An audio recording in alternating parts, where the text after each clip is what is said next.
प्रारब्ध के सभी दर्शकों को अवनीश का नमस्कार। जैसा कि आप सभी ने थंबनेल देख लिया होगा और बदलते मुस्लिम विमर्श में पसमानदा समाज का क्या स्थान है और उसका क्या रोल है, इस पर एक पहली कड़ी हमने डॉक्टर फैयाज अहमद फैजी साहब के साथ किया था और वो सत्र बहुत अच्छा रहा था, बहुत रोचक रहा था। आज उसी सीरीज के दूसरी कड़ी को लेके हम प्रस्तुत हैं। सबसे पहले हम स्वागत करते हैं डॉक्टर फैयाज अहमद फैजी साहब का। स्वागत है डॉक्टर साहब आपका। जी, जी। नमस्कार, बहुत-बहुत धन्यवाद आपका कि आप लगातार जो है पसमानदा विमर्श को, जो भारतीय मूल के मुसलमानों का विमर्श है, उसकी दुःख-दर्द की उसकी बात को आप मौका दे रहे हैं। इसके लिए आपका बहुत आभार। जी, इससे पहली कड़ी की बातचीत में हम लोगों ने समझने का प्रयास किया था और अपने बातचीत के माध्यम से दर्शकों को भी समझाने का प्रयास किया था, समाज को तक भी, कि दरअसल पसमानदा समाज मुसलमानों का में क्या है? तो ये परिचय की कड़ी थी, निश्चित रूप से, और आज हम उससे जी। आगे बढ़े।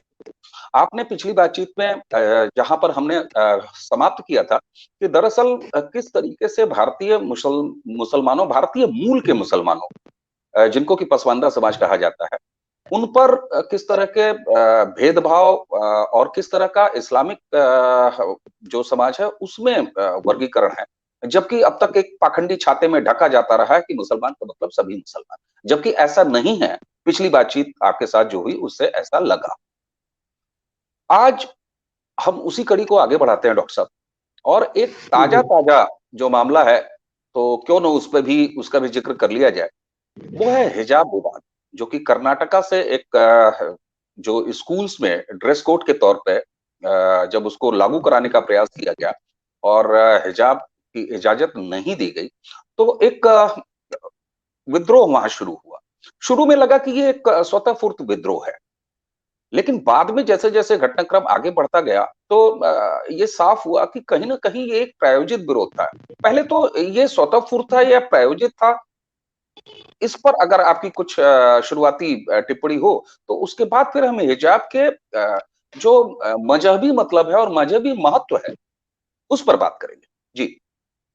जी, देखिए बिल्कुल सही कहा। शुरू में हम लोगों को भी यही लगा कि ये एक स्वतः स्फूर्त है। स्कूल प्रशासन ने रोका, फिर लड़कियों ने अपना प्रोटेस्ट किया। लेकिन बाद में जिस प्रकार से वो वीडियो आई थी जिसमें वो जय श्री राम और अल्लाह अकबर के नारे लग रहे थे, तो जिस हिसाब से जैसे लग रहा था कि कोई फ़िल्म देख रहे हैं, पहले से रिकॉर्डिंग हो रही है, वो आ रहा है, तो थोड़ा-सा प्रायोजित लग रहा था। और फिर उसमें कुछ कट्टरपंथी संगठनों के नाम आए, पॉपुलर फ्रंट ऑफ इंडिया, तो उसका जो हुँ, स्टूडेंट विंग है, कैंपस फ्रंट ऑफ इंडिया, काफ़ी ये रिग्रेसिव और कट्टरपंथी मुस्लिम विमर्श को लेके पॉपुलर फ्रंट ऑफ इंडिया राजनीतिक पार्टी है, उसी का वो है। तो उससे कहीं न कहीं ये हम लोगों को भी लगा कि इसमें जो है फिर वही पुराना अशराफवाद, मुस्लिम विमर्श और एक आइडेंटिटी, एक पहचान इस्लाम खतरे में है, जो पुराना इनका एक रहा है सदियों से। जब अशराफ का शासनकाल खत्म हो रहा था, उसके बाद से मुस्लिम सांप्रदायिकता और मुस्लिम विमर्श, उसी के आड़ में प्रोपेगेट करने का प्रयास किया गया। और आप देखेंगे कि ये, मुझे ऐसा लग रहा है कि ये सोची-समझी प्लानिंग थी, इसलिए वैश्विक लेवल पे फौरन पिकअप पकड़ गया। वरना एक छोटी-सी जगह कोई बात होती है, इससे पहले भी देखें कॉन्वेंट के स्कूल में स्कर्ट पहन के लड़कियाँ जाती थी, उसमें हिंदुओं की बच्चियाँ थी और मुसलमानों की बच्चियाँ थी। उनको कोई किसी तरह का वो जो है वो दिक्कत नहीं होती है। अब धीरे-धीरे जो नकाब है या हिजाब या बुर्का कह लीजिए, वो भी आया। तो ये बहुत बड़ा इश्यू नहीं था, स्कूल प्रशासन का था, वो स्कूल प्रशासन अपने हिसाब से उसको हैंडल कर लेता। लेकिन जितनी तेज़ी से, और मुझे लगता है कि कहीं न कहीं जो अशराफ वर्ग है इस देश का, जो एलीट क्लास है मुस्लिम का बाहर से आया हुआ, वो कहीं न कहीं इसको अभी तो थोड़ा-सा कम पड़ गया, क्योंकि अब पसमानदा आंदोलन में जागरूकता ले आ रहा है, और जो और भी मीडिया इस तरह से बात हुई। वरना मुझे लग रहा था कि ये सीएए और का प्रोटेस्ट जिस तरह से पूरे राष्ट्रव्यापी तौर पे मुस्लिम महिलाओं को आगे करके उस तरह का बनाने का कुछ प्रयास किया जा रहा है, ऐसा मुझे लग रहा था। तो शुरुआती तौर पे ये बात सामने आ रही, मैं आपकी बात से सहमत हूँ। जी। जी, और उसके बाद जिस तरीके से कोर्ट से भी इस पूरे स्टैंड को, इस पूरे आंदोलन को, या ये कहें कि इस पूरे विवाद को एक नकारात्मक रिस्पॉन्स ही मिला और ये कहा गया साफ तौर पे कि अगर ड्रेस कोड है, तो उसका पालन किया जाना चाहिए। और आपने एक बड़ी महत्वपूर्ण बात कही कि ये एक प्रायोजित, शुरू में तो स्वतःस्फूर्त जैसा लगा, लेकिन बाद में जैसे-जैसे चीज़ें आई तो प्रायोजित लगने लगा। और चाहे वो सीए विरोध हो, एनआरसी जो कि जिसका कॉन्सेप्ट ही नहीं था, हाँ, सीए के समय एनआरसी जबरिया जबरिया जोड़ दिया गया। उसके बाद शाहीन बाग का पूरा तमाशा इस देश ने देखा। और साथ ही साथ इसको जिस तरीके से इंटरनेशनल मंचों पर इसको बहुत तेजी से पिक किया गया और उसको थ्रो भी किया गया, है ना। तो जी जी वहां बिल्कुल। जाके ये बात कहीं ऐसी पोजिशनिंग इसकी लगी। लेकिन उसी के साथ आपने अपनी पिछली टिप्पणी में एक बहुत महत्वपूर्ण बात की कि यहाँ भी वही अशराफ क्लास है जो पसमानदाओं का शोषण करता रहा है, और उसी ने इस पूरे आंदोलन को, या विवाद, मैं आंदोलन की जगह इसको विवाद कहा जाए तो ज्यादा बढ़िया होगा, इस विवाद को जन्म दिया। तो इसका क्या अर्थ है? क्या पसमानदा समाज इस पूरे हिजाब विवाद से नाइत्तेफाकी रखता है?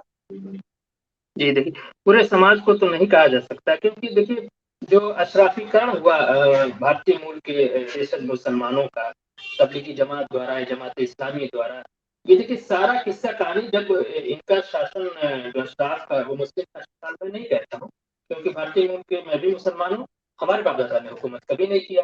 तो बाहर से आए हुए अशराफ जो विदेशी तथाकथित स्वयं को अशराफ कहते हैं, उनका शासन काल जब डाउनफॉल हुआ ब्रिटिश के आने के बाद, तो वहां से ये सब आप चीजें देखेंगे। देखिए उस जमाने में जब ये शासन में थे, तो उस वक्त पसमानदा की औरतों को पर्दा नहीं करने देते, क्योंकि हमारे औरतें के घर में जाके बर्तन धोती थी, झाड़ू पोछा करती थी, पखाना साफ करती थी, और हमारे जो कामगार जातियों से कन्वर्टेड जो मुसलमान थे, जैसे कुम्हार की जो पत्नी थी, या फिर धोबन थी, नाउन थी, जो फिजिकल कैटेगरी है उन जातियों को, वो अपने संबंधित काम करती थी, तो जाहिर सी बात है बुर्का नकाब पहन के कर भी ना पाएंगे, और उन्हें नकाब पहनने भी नहीं किया जाता था। अब देखिए आप देखिए मजहब का ये कैसे इस्तेमाल करते हैं अशराफ वर्ग जो है, वो अपने स्वार्थ के लिए, उसका स्वार्थ क्या है, सत्ता वर्चस्व के लिए, वो इस्लाम का खूब अच्छे से यूटिलाइजेशन करता है, इसको खूब समझने की जरूरत है। और वो इस्लाम को अपने सामने कर देता है। हम क्या करते हैं, इस्लाम पे हमला करते हैं, इस्लाम पे जब हमला करते हैं तो 1 अरब लोग डिफेंस करने के लिए वैश्विक लेवल पे आते हैं, वह अशराफ अपने अशराफवाद को छुपा लेता है, जो असल इस देश की बीमारी है। और अशराफवाद की वजह से हम लोगों ने बहुत नुकसान उठाया, देश का पार्टीशन हुआ, यूनेशन थ्योरी आज भी चल रही है, जो तशख्खुस और अलग पहचान जो है, पहचान की जो राजनीति पूरी निकास के आड़ में, ये भी वही चीज है। तो मैं सोचा तो हमारी औरतें ऐसे भी नहीं पर्दा करती थी, इसीलिए देखिए जब अशराफ की औरतें, जब ब्रिटिशर्स आ गए, एजुकेशन आ गए, अशराफ की औरतें बाहर निकल के बेपर्दा होने लगी, तो अकबर इलाहाबादी, अकबर प्रयागराजी साहब को बहुत तकलीफ हुई। आप तो खुद साहित्यकार हैं, आपको पता होगा कि बेपर्दा नजर आए जो चंद बीवियां, अकबर जमीन में गए थे, कौमी से कर गया, पूछा जो आपका पर्दा क्या होगा, कहने लगे कि आखिर के मर्दों पड़ गए। हमारी औरतें तो सब पर्दा करती नहीं थी, भारतीय मूल की जो पसमानदा महिलाएं थी पर्दा करती नहीं थी। तो इनको अब बीवी का जो शब्द है, मियाँ अशराफ की मर्दों को कहा जाता है, बीवी अशराफ की औरतों को कहा जाता है। मैं जब अलीगढ़ मुस्लिम यूनिवर्सिटी पहली बार टेस्ट देने गया था, तो वहाँ जो टीचर्स गाड़ी कर रहे थे उसमें महिलाएं थी, तो जो मेल टीचर है, फीमेल टीचर को बीवी कहता था। और मैं भोजपुरी बोलने वाला बलिया का आदमी, हमारे मियाँ बीवी मतलब हस्बैंड वाइफ के मानते हैं, पति पत्नी का, खुलेआम औरतों को बीवी कह रहे हैं। तो मेरे जो अटपटी चीज थी, लेकिन उनके कल्चर है वो बीवी कहते हैं, तो उनको उन बीवियों की ज्यादा फिक्र है। अब देखिए क्या है, जब जब नकाब पहन के एक एलीट क्लास का एक वो बनता था, तो उस वक्त अशराफ की महिलाएं बुर्के में रहती थी, हिजाब में, नकाब में, जो भी आप कह लीजिए, शब्द में भी ना आपस में लड़ाई करने का एक्सपोजर है। हमारी औरतों को नकाब पहनने नहीं दिया गया, अब हमें रेडिकलाइज करके हमारी औरतों को नकाब में डाला जाता है, उनको पीछे किया जाए, और इसके लिए इस्लाम को लिया। जब हम कहेंगे इस्लाम में ऐसी है, तो जाहिर सी बात है, अगर मैं आध्यात्मिक हूँ तो मैं मान लूँ कि हमें जब इस्लाम में चीज का हमें करना पड़ेगा। और अशराफ क्लास की जो महिलाएं हैं, बेपर्दा होके, जो टर्मिनोलॉजी है पर्दा बेपर्दा होके टीवी डिबेट में स्कर्ट और कोट पहन के बहस कर रहे हैं कि हिजाब इज माय चॉइस। तो ये लोग जो है बिना पर्दा के अशराफ और की महिलाएं बहस करें कि मेरा चॉइस है, मैं जो चाहूँ वो पहनूं, और मैं पसमानदा महिलाओं को जो है स्कूल कॉलेज में जा रहे हैं, निकाब का मतलब पूरा सर से पैर तक ढक देने का इनका मतलब। जबकि कुरान में आप देंगे, थियोलॉजी में देंगे, कभी कुरान में सूरह हिजाब की आयत है 59, वो कहती है, वो अल्लाह के रसूल सल्लल्लाहु अलैहि वसल्लम से अल्लाह ताला कहते हैं कि तुम क्या, तो अपनी औरतों को, अपनी बीवियों को, मुसलमानों की औरतों की अपनी चादरें नीची करें, यानी चादर अगर सर पे है तो नीचे करेंगे तो वो घूंघट बने, तो बुर्का निकाब ऐसा तो हुआ नहीं। लेकिन बाद में आप देखेंगे विशेष रूप से जो सैयद और बांधेंगे। जब मैं इलाहाबाद में पढ़ता था तो वहाँ मैंने देखा था कि निकाब में जिन मुस्लिम औरतें वो सैयदों की विशेष पूरा सर से पांव तक ढके रहते थे। बाकी और जो अदर कास्ट के मुसलमानों की लड़कियां थी वो आमतौर से सलवार कमीज पहनती जैसे और लड़कियां आती थी। तो ऐसा धीरे धीरे रेडिकलाइजेशन बढ़ा, और रेडिकलाइजेशन सबसे ज्यादा पसमानदा में होता है क्योंकि हमें मजहब के नाम पे हमें इस तरह से तैयार किया जाता है कि ये हिंदुओं का देश है, हिंदुओं की सरकार है और सब हमारे दुश्मन है, ये इस तरह नैरेटिव सेट करके किया जाता है। तो नकाब इशू जो है तो उसका एक धार्मिक हो सकता है कि संविधान में भी है और मजहब में भी है। इस्लाम धर्म मजहब में भी आप देखते हैं कि जो अगर पर्दा करने का ऐसा नहीं है पब्लिक प्लेस पे चेहरा नहीं रह सकते। देखिए बहुत से ऐसे इस्लामिक इतिहास हुए जो बिल्कुल फ्रंट पे फौज को लीड किया है तो वो कैसे करेगी। बहुत सी बातें हैं, उसमें एक थ्योरेटिकल बहस अलग से हो सकती है, लेकिन अभी समस्या क्या है, उसको अशराफ वर्ग क्या कर रहा है, उसको हिंदू मुस्लिम का मुद्दा बना के सांप्रदायिक मुस्लिम सांप्रदायिकता का रंग देके वो एक देश में एक जो है जो क्या कहते हैं वल्बा एक पैदा करना, गवर्नमेंट के दबाव में लाना कि हमारे साथ अन्याय हो रहा है, जुल्म हो रहा है, इस पे पूरी बैटिंग इसी लाइनअप पे हो रही है। ये जो मैं समझ पाया, इसीलिए हम लोगों देखिए हम लोगों ने, हमारी औरतें तो कभी बुर्का नहीं पहनती थी, तो हमारा ये इशू है ही नहीं। सीए का इशू पसमानदा 90% मुसलमानों का इशू नहीं था, ये भी 90% मुसलमानों का इशू नहीं, लेकिन आप देखेंगे ज्यादातर नारा लगाने वाले पसमानदा मुसलमान है क्योंकि हमें रेडिकलाइज किया जा चुका है। हमें लग रहा है कि नहीं हमारे धर्म पे हमला है, हमारे आइडेंटिटी पे हमला है, इस तरह। जी जी, तो आप पसमानदा समाज के बीच में काफ़ी क्रियाशील हैं और मैं आपके ज़रिए बहुत सारे ऐसे लोगों से जुड़ा, सोशल मीडिया में ही जुड़ा, ट्विटर पे जुड़ा और मैं ये देख रहा हूँ कि एक पूरी धारा है जो पसमानदा समाज के सरोकारों पर बात कर रही है, चिंता कर रही है और वहीं कहीं हम जैसे लोगों को भी प्रेरणा मिलती है कि हम इस पर आज बहस करें। वरना तो मतलब इस्लाम पर बात करना भी अछूत बना दिया गया था कि नहीं आप बिल्कुल कर ही नहीं सकते बात। जी हाउ डेयर यू, बिल्कुल। इस तरह का माहौल था। तो अब क्या ये मान लिया जाना चाहिए कि चूंकि नकाब, अब आपने एक बड़ी महत्वपूर्ण बात कही अभी पिछली बातचीत में कि अशराफ क्लास कभी भी पसमानदा मुसलमानों की, हमारी माताओं बहनों को पर्दा करने ही नहीं देता था जी और जी, उसके वो बड़े नाम वाजे नहीं रखने कारण भी थे। देता था। अब्दुल रहमान अब्दुल रहीम राम नाम नहीं रखने देते थे क्योंकि हमारे शुरफा का नाम है।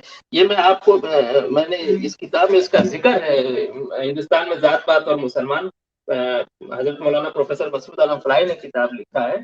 उसमें एक जगह एक लड़का मुसलमान हुआ, उसका नाम उन्होंने अब्दुल रहमान रख दिया, तो वहां लोगों ने एतराज किया कि ये तो यहाँ के शुरफा का नाम है। शुरफा शरीफ का बहुवचन है, शुरफा और अशराफ जी। दोनों बहुवचन है, दोनों बराबर से प्रयोग होते हैं। कोई शुरफा कहता है, हम्म। कोई अशराफ। ये तो यहाँ के अशराफ का नाम है, आपने इस लड़के का नाम कैसे रखा है? हिंदू तो नीच होता है ना इनके अकॉर्डिंग, नीच जब हम्म। कन्वर्ट होके आएगा तो नीच ही रहेगा। जबकि इस्लाम का बेसिक प्रिंसिपल है कि अगर कोई कलमा पढ़ के मुसलमान होता है, उसके जो पीछे की जितनी चीजें वो सब खत्म होके वो बिल्कुल इक्वल हो जाता है हम्म। मुसलमान। अब मुस्लिम पर्सनल अबाउट के जो अगर में कहा है, बट शॉर्ट में मैं ये बताऊं तो उन्होंने जो मौलाना पढ़ा रहे थे उन्होंने कहा कि अच्छा ठीक है, तब इसका नाम मेरा नाम रख दो। उन्होंने अपना नाम दिया। तो गुरहु हम्म। फेकन अतवारु जुम्मन, जो जुम्मा को पैदा हो गए, जुम्मन जो ईद के दिन पैदा हो गए, ईदन बुद्धन, मंगरू मंगल के दिन पैदा होने वाला, मंगरू हमारे बगल में उनकी जो दुकान है परचून की, मंगरूचा मंगरूचा हम लोग कहते हैं, बुद्धन मंगरू जुमराती फेकन झमेली, इस तरह के पसमानदा के नाम होते थे, देशज नाम होते थे। और मेरे फोर फादर में एक नाम कुबेर का आता है। मेरे दादाजी की जो बुआ थी उनका नाम भाग्या था। हमारे पिताजी और हमारे चाचा लोग भगिया भगिया दादी कहते हैं। इस तरह के नाम तो पहले नाम भी नहीं रखने देते थे। पर्दा नकाब तो बड़ी दूर की चीज हम्म। है, अगर नकाब हमारी औरतें पहनेंगी तो इनके घर में काम कौन करेगा, और अब हमें नकाब पहना रहे हैं। हम्म। बिल्कुल सही समझा आपने। जी बिल्कुल, बिल्कुल और जो भारतीय हिंदू समाज है, ये नाम, जिन नामों का आपने ज़िक्र किया पसमानदा मुसलमान समाज के लिए, मंगरू, बुधई, ये सारे भारतीय हिंदू समाज में भी कॉमन है। जी हमने अपने गाँव में बिल्कुल जुम्मन चचा को भी अगर देखा है, तो हमने मंगरू को भी देखा है, इधर हिंदू परिवार में, उधर भी हैं। तो जी ये बिल्कुल। आप देखिए, आप आपकी इस बात से ये ऐसे पाखंडी चेहरे हैं जो कहीं अपने जब हित होता है तो मजहब को आगे कर देते हैं और जब अपना हित मजहब को पीछे करने में होता है तो वो पीछे भी कर लेते हैं। ऐसे बिल्कुल। में पसमानदा समाज कितना जागरूक हुआ है, आप जैसे विद्वत लोग जो लगातार क्रियाशील हैं, हर मंचों पर क्रियाशील हैं, तो क्या आपने जो कहा कि पसमानदा समाज का रेडिकलाइजेशन हुआ है, तो ठीक है, रेडिकलाइजेशन हुआ है जिसके ये तमाम नतीजे हैं जो हमारा देश और हमारा समाज और हम सारे लोग देख रहे हैं।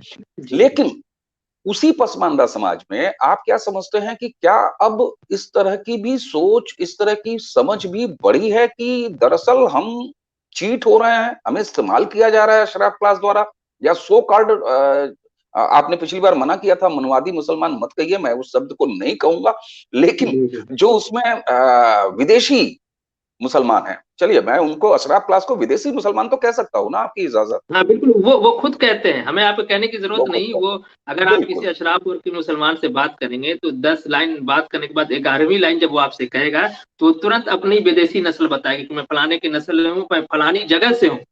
वो बताता रहता है कि ताकि हम लोग भूलने ना पाए कि ये शासक वर्ग है, विदेश से आए, हम पे शासन किया है। इसलिए हमको याद बिल्कुल दिलाते रहते हैं ये। जी। बिल्कुल। तो भारतीय मूल के पसमानदा मुसलमान समाज में अगर रेडिकलाइजेशन हुआ है, तो मैं वही प्रश्न पूछ रहा हूं कि क्या उनके अंदर यह सोच और समझ भी बढ़ी है कि दरअसल ये सो कॉल्ड जो अशराफ क्लास है यानी विदेशी मुसलमान हैं, वो हम लोगों का गैर वाजिब इस्तेमाल कर रहे हैं अपने हक के लिए या अपने फायदे के लिए। ऐसी सोच समझ जी। कितनी बड़ी है, या कुछ इसकी शुरुआत भी हुई है, या बहस या ये समझ आगे बढ़ी? देखिए, ये समाज के अंदर ये द्वंद चल रहा है, और हम्म, जैसे मुझे लोग आरएसएस और भाजपा का एजेंट कहते हैं, अशराफ कहलवाता है। तो कुछ हमारे ही समाज के लोग कहते हैं कि नहीं, फैयाज साहब ठीक काम कर रहे हैं और वो होना चाहिए, हमारा यूज़ हो रहा है, हमारा हक मारा जा रहा है इस्लाम मुसलमान के नाम पे। तो समाज में एक अंतर्द्वंद तो चल ही रहा है। दूसरा, पसमानदा आंदोलन हम लोग बहुत ज़माने से इस पे काम कर रहे हैं। देखिए, बाबा कबीर से ये आंदोलन है। कम ज्यादा फिर आसिफ बिहारी के नेतृत्व में बहुत बड़ा आंदोलन हुआ इंटरनेशनल लेवल का। सरदार पटेल ने इस बात को समझा भी, और उन्होंने शासन प्रशासन में भागीदारी भी दो दो लोगों को मिनिस्टर बना के दिया, मौलाना आजाद की इच्छा के विरुद्ध। लेकिन फिर बीच में कमजोर हुआ, फिर वहां से महाराष्ट्र से शब्बीर अंसारी, फिर डॉक्टर एजाज अली, फिर अली अनवर से होता हुआ आंदोलन अब तक चल रहा है। इधर थोड़ा सा मैं खुद 10 साल से एक्टिव हूँ इसमें, 10-12 साल हो गए मुझे, और धीरे धीरे समाज में बात आ रही, लेकिन हम लोग की गति थोड़ी सी स्लो है, और उस हिसाब से हम कर नहीं पाते हैं। अब आप जैसे जो है न्यायप्रिय और बुद्धिजीवी लोग जब इस बात को लेके निकल रहे हैं, तो बात अब तो बहुत लेवल आगे। माननीय प्रधानमंत्री, मैं समझता हूँ कि सबसे बड़े लोकतंत्र का एक शक्तिशाली हमारा प्रधानमंत्री ने इस बात को, मुस्लिम समाज में सामाजिक न्याय की बात को कहा कि हालांकि बहुत कम इंटरव्यू करते हैं, उन्होंने इंटरव्यू में इस बात को कहा। तो कहीं ना कहीं बात ऊपर तक चली गई, अब लोग इस बात को समझने लगे हैं। उत्तर प्रदेश ऐसा आप समझते हैं कि जो बीच चुनाव में भारत के सबसे बड़ा जो प्रदेश है, उत्तर प्रदेश के उप मुख्यमंत्री मौर्य जी ने इस बात को कहा कि जो है ये एक समस्या है और हम इसको जोड़ रहे हैं। तो ये बात आ रही है और समाज भी इस बात को समझ रहा है। लेकिन मैं ईमानदारी की बात ये है कि हमारी स्पीड उस तरह से नहीं है जिस तरह से अशराफवाद या अशराफीकरण हमारा हो रहा है, कि हम जो हम्म, है उस तरह की ड्रेस पहन रहे हैं, अबाया अरबी का वो ड्रेस पहनने लग रहे हैं, या अपने धोती को, अपने भोजपुरी को, अपने तेलुगु तमिल को अपने हीन भावना से देखने लग रहे हैं। ये जो हम पे थोपा गया था कि हम घर में भोजपुरी में अपनी माँ से बात करते हैं, या तमिल वाला अपनी तमिल में, या तेलुगु में, मैंने तेलुगु भाषा से बात करने वालों को देखा है, वो कन्नड़ भाषा में भी अपने घर में बात करने वाले, बंगाली बात करने वाले, गुजराती बात करने वाले, उनसे पूछेंगे कि तुम्हारी भाषा क्या है, तो कहेगा उर्दू है, बोलता नहीं है उर्दू। तो इस तरह का हम्म, एक अशराफवाद हमारे ऊपर डाला गया, लेकिन धीरे धीरे काम हो रहा है, गति ठीक है। और मैं आपके मंच के माध्यम से आप जैसे बुद्धिजीवी लोगों से आग्रह करूंगा कि इसमें देखिए, ये देश की समस्या है, ये मुस्लिम समाज की बिल्कुल समस्या नहीं। अगर कहीं भी सांप्रदायिकता बिल्कुल। है, तो वो मुस्लिम समाज की या किसी समाज में, देश की समस्या है। और जब तक हम समाज के हर तो अंत्योदय के कार्यक्रम में गवर्नमेंट चला रही है, और गांधी जी ने भी कहा था कि जो सबसे आखिरी इंसान खड़ा है, जब तक उसको हम साथ नहीं जोड़ेंगे, हम एक विकसित राष्ट्र या जो भी विश्व गुरु या जो भी आप जो भी शब्दावली प्रयोग करना चाहे कर ले, वो हमारा जो है चरितार्थ नहीं हो सकता है। इसलिए ये सबको मिल के मुस्लिम समाज में जो सामाजिक न्याय की बात है, या मुस्लिम सांप्रदायिकता से जो लड़ने की बात है, उस पर भी आप देखेंगे हिंदू सांप्रदायिकता की खूब बात होती है, और हिंदू समाज ही करता है। इस मामले में हिंदू समाज बहुत प्रोग्रेसिव है, लेकिन मुस्लिम समाज में आप देखेंगे कोई मुस्लिम संप्रदायिकता के विरोध की बात नहीं करता। इवन जो तथाकथित सेकुलर लिबरल बुद्धिजीवी लोग हैं, वो भी नहीं करना चाहते, कतराते हैं। जैसा आपने कहा कि हम लोगों की हिम्मत ही नहीं होती है मुस्लिम समाज में बात करने के लिए। तो इस पे बात होनी चाहिए। देखिए, समस्या पे जब हम बात करेंगे तब उसके निराकरण की तरफ हम आगे बढ़ सकते हैं। जी। बिल्कुल, बिल्कुल। आपने अभी पिछली टिप्पणी में जो बात कही मेरे प्रश्न के उत्तर में, कि जितना तेजी से रेडिकलाइजेशन हो रहा है इस पसमानदा समाज में, सोच समझ और रिफॉर्म के स्तर पर वो तेजी उतनी नहीं है। नहीं है, बिल्कुल नहीं है। क्या और क्या इसमें क्या इसके हमारी भी गलती है, हम जैसे एक्टिविस्ट की भी गलती है, आप जैसे बुद्धिजीवियों की भी गलती है, और भारतीय और केंद्र सरकार, राज्य सरकार की भी गलती है। हमें अपनी गलती मानने में कोई वो नहीं है। मैं साहस के साथ कह रहा हूँ कि मैं फैयाज अहमद फैजी की गलती है कि मैं अपने समाज को सुधार की तरफ और इस तरह की मध्ययुगीन मानसिकता से बाहर नहीं निकाल पा रहा। जी।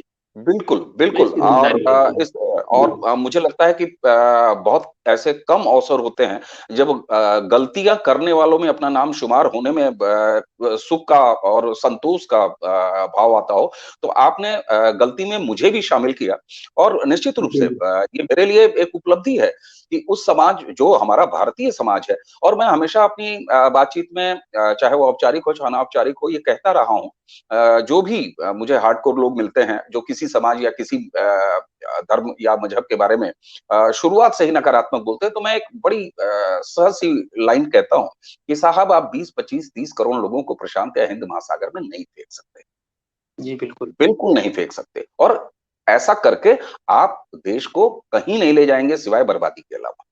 तो अब मैं फिर वापस आता हूं कि ये जो रेडिकलाइज होने की स्पीड ज्यादा है, और रिफॉर्म की तरफ वाला खेमा जो है उसकी स्पीड कम है।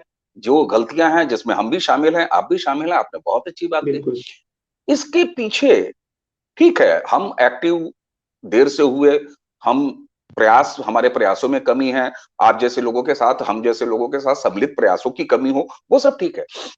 क्या संसाधन भी, चाहे वो आर्थिक संसाधन हो, चाहे स्थापित मीडिया या विमर्शों के प्लेटफॉर्म जहां पे बहसें होती हैं, वहां पर ना पहुंच पाने, ये सारे रिसोर्स में आते हैं।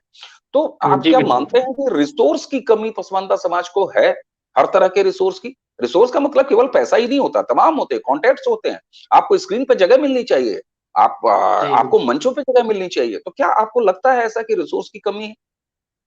हाँ, बिल्कुल 100% हमारे पास रिसोर्स की कमी है, हमारी पहुँच की कमी, जैसे हम अपनी बात ही नहीं कह पाते। देखिए, आपके एक बड़ा माध्यम है, यहाँ से भी लोगों तक बात पहुँच रही है, मुझे लगातार मौका भी मिल रहा है, और मुझे ये आरोप भी लगा रहा है कि आपको दक्षिणपंथी लोग क्यों मौका देते हैं। हमने कहा, न्यायिक चरित्र उन्हीं के पास है, अशराफ के पास अगर न्यायिक चरित्र है, वो अशराफ के कम से कम 2 दर्जन यूट्यूब चैनल है, हमें वहाँ बुला के अपने दुःख आप अपने अपने घर में बात कहला दीजिए, बाहर कहने की ज़रूरत ही नहीं पड़ेगी। तो ये संसाधन की कमी है, और पसमानदा आंदोलन में जो एक्टिविस्ट हैं, वो अपने परिवार भी उनको पालना है, समाज भी देख रहा है, और अशराफ वर्ग इतना ताकतवर है। वैसे कट्टरपंथी जो है, जो मुल्ला मौलवी है, वही नहीं, इनका जो सेकुलर लिबरल भी है, आप अशराफ वर्ग में, वो भी देखिए, अभी कुछ दिन पहले, 2-3 दिन पहले, मैं समझता हूँ कोई अखबार स्वतंत्र भारत या इस तरह के अखबार में एक वो है मिनहाज जी का, मैंने लेख पढ़ा, बड़ा अच्छा लेख लिखा था, लेकिन उन्होंने आखिर में वो बात कह ही दिया सच्चर कमेटी के हवाले से, कि सच्चर कमेटी ये कहती है कि मुसलमानों की हालत दलितों से बदतर है। देखिए, बहुत बड़ा झूठ है, जिसको अशराफ वर्ग ने सच्चर कमेटी के हवाले से निकाला, और फिर इस देश के तथाकथित सेकुलर लिबरल लोग, हिंदू समाज के, वो इसको लेके चले, और दक्षिणपंथी लोग भी इसको सच मान के चल रहे हैं। तो पूरा एक खेल अशराफवाद का चल रहा था कि सच्चर कमेटी कहती है मुसलमानों की हालत दलितों से भी बदतर है। कोई अगर ये दिखा देगा सच्चर कमेटी में, ये कहीं नहीं है, चैप्टर नंबर 10 पे एकदम साफ लिखा है कि जो ओबीसी मुस्लिम है वो ओबीसी हिंदू से पीछे है, जो दलित हुँ, मुस्लिम है वो दलित हिंदू से पीछे, ये लिखा हुआ है। हुँ, अब इतना बड़ा हुँ, झूठ, ये अखबार के संपादकीय में लिखा, जरा बहुत दिनों से हम लोग इसको, ये झूठ अब खुल भी गया है, बहुत जगह मैंने ये बात कही भी, हमारे साथी ने भी कही, लेकिन अभी 3-4 दिन पहले, मैं समझता पिछले बुधवार को फिर ये छप गया, तो मैंने उसको फेसबुक पे डाल दिया था कि देखिए फिर कहानी चली है, आदत है। तो इनका जो सेकुलर है, जो लिबरल है, जो कट्टरपंथी है, इस्लामिस्ट है, उसकी तो बात ही छोड़ दीजिए, वो तो बहस से ही हुँ, खारिज है। भाई उनको क्या कर, हुँ, उनको तो मध्यम मानसिकता, लेकिन इनका जो सेकुलर लिबरल है, जो कम्युनिस्ट है, जो अल्लाह को नहीं मानता है, रसूल को नहीं मानता है, लेकिन वो सैयद को मानेगा, अली को मानेगा, हुसैन को मानेगा, है। अब हुँ, वो इमाम मेहदी का इंतजार कर रहा है। कभी त्यागी जी से आप पूछिएगा कि इमाम मेहदी जब आएंगे, उन्होंने धर्म परिवर्तन कर लिया, सैयद है वो, अगर अभी किसी पसमानदा ने धर्म परिवर्तन किया होता तो पूरे उसके जाति को ये लोग गाली दे रहे होते। लेकिन अभी सिर्फ वसीम रिजवी का नाम आता है, सैयद का नाम नहीं आता है। ये पूछिए कि जो इमाम मेहदी का इंतजार हो रहा है कि जो आके पूरी दुनिया में इस्लामिक हुकूमत कायम करेंगे, तो जब इमाम मेहदी लाओ लश्कर के साथ आएंगे तो त्यागी जी भारत के साथ रहेंगे या इमाम मेहदी के साथ रहेंगे? ये एक बड़ा सवाल है सैयद लोगों से, है ना? तो ये तकैया कर लेना, और आप जानते हैं तकैया का एक बेहतरीन कॉन्सेप्ट है, और ये सिर्फ शिया को नहीं, इसमें सुन्नी भी ये, भले वो ओरली कह दे कि हम तकैया नहीं मानते, लेकिन वो जहाँ जगह पे वो तकैया कर लेते हैं। तो मैं ये जो बात तो मैं ये बात कहना चाह रहा था, तो संसाधन विहीन होने के बाद भी हमने अपने, देखिए ये भारत देश है, ये सत्य में जयते का देश, और हमारी एक स्वस्थ परंपरा रही है झूठ के खिलाफ खड़े होने की। हमारा जो है, और संसाधन विहीन होने के बाद भी हमारे लोगों ने, हमारा प्राचीन इतिहास भी देखेंगे, एक सिलसिला हमारे पास है समाज सुधार का, समाज को अच्छा करने का, इवन की नास्तिकता तक का चरवाका का आप देखेंगे, कॉन्सेप्ट देखेंगे, तो वो संसाधन उसकी परवाह नहीं करते। हम सत्य में जैसे के लोग हैं और ये मान के चलते हैं कि सत्य की ही जीत निश्चित होती है, वो होके रहेगी। तो पसमानदा संसाधन विहीन होने के बाद भी हम निराश नहीं हैं। और देखिए, आप सबसे बड़े लोकतंत्र के प्रधानमंत्री ने भी इस बात को किया, कहा, इसका मतलब कि हम लोग ठीक ठाक दिशा में काम कर रहे हैं। तो ठीक है, संसाधन नहीं है, लेकिन ये देश के लोग, भारतीय जनमानस, अशराफ को छोड़ के जो भी इस देश में, आप उसको हिंदू कह लीजिए, बौद्ध कह लीजिए, जैन कह लीजिए, सवर्ण कह लीजिए, पिछड़ा कह लीजिए, दलित कह लीजिए, पसमानदा कह लीजिए, वो उसका इतना सामर्थ्य है कि वो उस लाइन पे चलता है, करुणा के भाव से चलता है, सत्य में जयते की लाइन पे होता है। हमारे यहाँ शास्त्रार्थ की परंपरा रही है। हम, और देखिए हिंदू समाज ने सामाजिक न्याय में बहुत तरक्की की है। ऐसे हम ब्राह्मणों को दिखाएंगे जो जंगल में जाके रह के आदिवासियों के लिए भी काम करते हैं, लेकिन कोई अशराफ आप ऐसा दिखाइए जो मुस्लिम समाज में सामाजिक न्याय या मुस्लिम कट्टरता या मुस्लिम सांप्रदायिकता के अगेंस्ट में बात करता हो। मैं एक बात करके अपने आपको कहूंगा मैं, तो उसमें आप देखेंगे कि जो नास्तिक है उसको भी इस्लाम का पक्ष रखने के लिए टीवी में बुलाया जाता है। जो आप कह रहे हैं कि हम जब बात करेंगे, हमारी बात मीडिया के दिल से दूर जाए, वो नास्तिक है, दाढ़ी मोछ मुड़े कोट पैंट पहने हुआ, कह रहा है कि आरएसएस बोको हराम एक है। आप इशारा समझ रहे होंगे, ठीक है? इसका मतलब ना वो आरएसएस को जानता है ना बोको हराम को जानता है, या अगर वो जानता भी है तो वो उसका मकसद जो है एक हिंदू मुसलमान करना है, सांप्रदायिक खेल खेलना है। इनका मौलवी जो है वो तो है ही है। इनका जो नास्तिक है, जो अल्लाह रसूल को नहीं मानता है, लेकिन वो कभी अली को, फातिमा, हसन हुसैन को क्रिटिसाइज नहीं करता, मोहम्मद सल्लल्लाहु अलैहि वसल्लम को क्रिटिसाइज करेगा, कुरान को क्रिटिसाइज करेगा। तो ये खेल चल रहा है, और इन्हीं नास्तिकों को बुला के इस्लाम का पक्ष भी रखा जाता है। जबकि पसमानदा सबसे ज्यादा देखेंगे, चूंकि हमारा देश आध्यात्मिक देश है और हम लोग अध्यात्म में पैदा ही होते हैं, उसमें मर जाते हैं। नमाज, रोजा, जितने जो इस्लाम के जो कर्मकांड है, आस्था से जुड़े हुए, नमाज है, रोजा है, ये ज्यादातर इसमें आपको पसमानदा मिलेगा इन्वॉल्व। अशराफ वर्ग तो बहुत मैंने कम देखा है कि रोजा तक नहीं रखते। पसमानदा ठेला लगाने वाला, पसमानदा धूप में ठेला लगाने वाला, फल बेच रहे, वो भी रोजा रहता है। तो ये जो आस्था का स्वरूप है इस्लाम का, पसमानदा उसको बड़ी कड़ाई से पालन करता है। और जो उसका राजनीतिक स्वरूप है, अशराफ उसको लेके कि नहीं सारी दुनिया में इस्लामिक हुकूमत होनी चाहिए, ये वो, आप दुनिया भर की चीजें हमेशा सुनते होंगे। तो ये एक बड़ी समस्या है और आप मौका दे रहे हैं, इसीलिए मैंने शुरू में आपका आभार व्यक्त किया। और देखिए, जो डी रेडिकलाइजेशन के जो प्रोसेस है, जो लोग इसमें इन्वॉल्व है उसको सपोर्ट मिलना चाहिए। साधन जैसे मुझ पे ही बहुत से खतरे हैं, मैं मंचों पर उस तरह की बात नहीं करता। मेरा क्या है, मैं अपने देश में, ये मेरा मानना है। देखिए, मैं एक राष्ट्रवादी परिवार से रहा हूँ। मेरे पिताजी, मेरे दादाजी ने अंग्रेजों से लड़ाई लड़ी। मेरे दादाजी के पिताजी ने, वो खुद मौलवी थे, उसके बाद भी वो जो है उन्होंने किया। तो हालांकि ये सब व्यक्तिगत बातें मैं करना नहीं चाहता। मैं क्या कर रहा हूँ, ये मैं अपने देश के लिए, अपनी अपनी हमारी खुशी के लिए मैं करता हूँ कि हम अपने देश के लिए कुछ करते हैं। ऐसे लोगों को भारतीय जनमानस से भी, मीडिया से भी सपोर्ट, और हम कोई ऐसी गलत बात नहीं कह रहे। अगर हम मुस्लिम सांप्रदायिकता के खिलाफ खड़े हैं तो इस बात को बल मिलना चाहिए। देखिए, और जब मुस्लिम सांप्रदायिकता जब कंट्रोल होगी ना, तो हिंदू सांप्रदायिकता अपने आप कंट्रोल हो जाएगी। मेरे पिताजी कहा करते थे कि हिंदू समाज कभी सांप्रदायिक समाज रहा ही नहीं। इसका इतिहास भूगोल देख लो, कभी सांप्रदायिक नहीं। ये रिएक्शन में सांप्रदायिक होता है। अगर आप किसी को बार बार गाली देंगे, बार बार उल्टी सीधी बात कहेंगे, तो 10 गाली सुनने के बाद एक गाली वो दे ही देगा। उसकी गाली को आप हल्ला मचा दे कि फलाने ने गाली दिया, आप ये नहीं थे कि फलाने पहले 10 गाली दे चुके हैं। तो इस तरह का एक इम्बैलेंस टाइप का हमारे यहाँ सांप्रदायिकता से लड़ाई चल रही है, इसीलिए कंट्रोल नहीं हो पा रहा है। इसको हमें समझना होगा। आप, मैं बिल्कुल, जो केंद्र में सरकार है, मैं उसकी भी, मुझे बात सच्ची नहीं कि आप एक मौलवी को पद्म विभूषण दे रहे हो, आप और चाह रहे हो कि समाज में आप चाह रहे हैं कि डी रेडिकलाइजेशन हो और एपीजे कलाम वीर अब्दुल हमीद पैदा हो, और आप पद्म विभूषण मौलवी को देंगे। तो जब हम जब जो है तो हम भी मौलवी बनना चाहेंगे, उसके बाद आप कहेंगे आप तो मौलवी क्यों बन रहे हो, हमने कहा पद्म विभूषण मिलेगा मौलवी बनने पे। तो इस पे एक समग्र रूप से समाज के अंदर बुद्धिजीवी लोग, भारतीय जनमानस लोग, सरकारों, इस पे एक तरफा जब एक साथ मिल बैठ के जब हम काम करेंगे तो निश्चय स्थिति बदलेगी। इतना सुंदर हमारा देश है कि हमने बड़ी बड़ी चीजों को, बड़ी बड़ी समस्याएं को टैकल किया है, और ये कोई बहुत बड़ी समस्या नहीं है, इस पे खूब आसान से, और एक एग्जाम्पल हिंदू समाज में सेट हो चुका है, आराम से कर सकते, कोई दिक्कत, बस एक साथ आके सीरियसली लेके इसको हमें आगे बढ़ना हो। जी बिल्कुल, बिल्कुल। और आपने जब ये बात कही कि धर्म का सबसे ज्यादा अच्छे भाव से और समर्पित भाव से अगर कोई अनुपालन करता है इस्लाम में, तो वो भारतीय पसमानदा समाज है। यहाँ मैं एक आपके साथ जिक्र करूंगा कि बाबा साहब भीमराव अंबेडकर ने बड़े साफ तौर पर कहा था अपने समाज के लिए कि गरीबों के लिए धर्म बहुत जरूरी है। हालांकि वो एक पूरा विस्तार है उस आर्टिकल का, और उनका मंतव्य क्या था ये कहने का, इस पर भी कभी आगे आपसे बात करेंगे। अब इस जो हमारा दूसरा आज की चर्चा है, इसको अपने अंतिम क्योंकि एक समय का भी हमको पालन करना है और लगातार बातचीत करते चलना है आपके साथ, और प्रारब्ध के दर्शकों को भी इस समाज के दुख, दर्द, चिंताओं, सरोकारों से परिचित कराना है।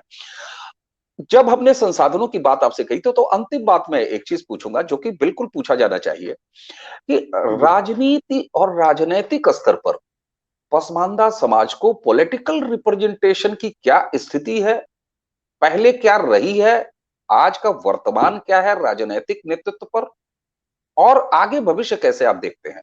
इस पर आपकी अंतिम टिप्पणी होगी, उसके बाद आपसे दुआ सलाम करेंगे।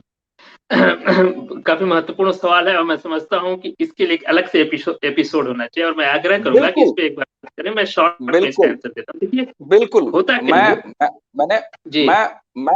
मैं ये अंतिम टिप्पणी आपकी लेके अगले सीरीज की प्रस्तावना माने आप। हाँ बिल्कुल बिल्कुल।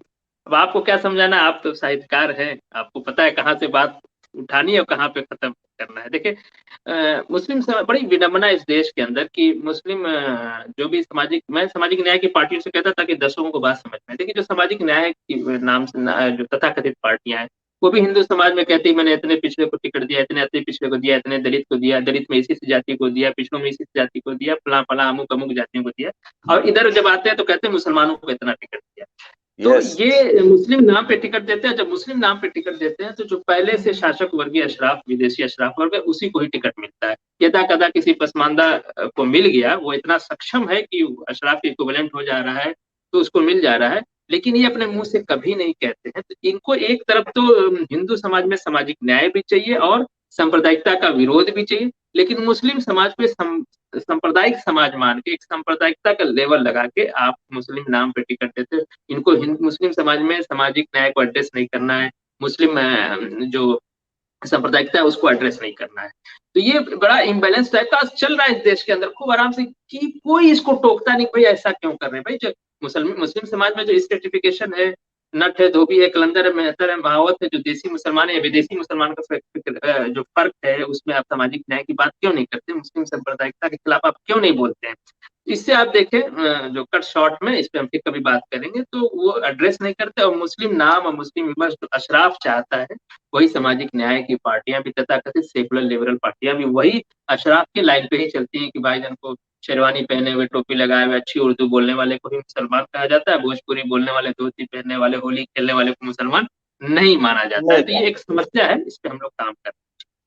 बिल्कुल, ये समस्या है और इस पर हम काम करेंगे, और निश्चित रूप से हम इन मुद्दों को लगातार उठाते रहेंगे, और दो वजह से उठाते रहेंगे। एक तो जो भारत का बहुसंख्यक हमारा समाज है, यानी जो हिंदू समाज है, और हिंदू के अलावा बाकी समाज जो है, उसको भी इस बात की जानकारी, मैं तो समझ की बात ही नहीं अभी कह रहा हूं, क्योंकि जानकारी ही नहीं है, इंफॉर्मेशन ही नहीं है, क्योंकि ये बिल्कुल आपकी बात रोक के मैं कहूंगा कि हम भी बहुसंख्यक समाज के हिस्सा, हम अल्पसंख्यक समाज के हिस्सा नहीं है, बहुत पहले। और देखिए, जो बहुजन समाज है, जो बहुसंख्यक, हम उसी के हिस्सा।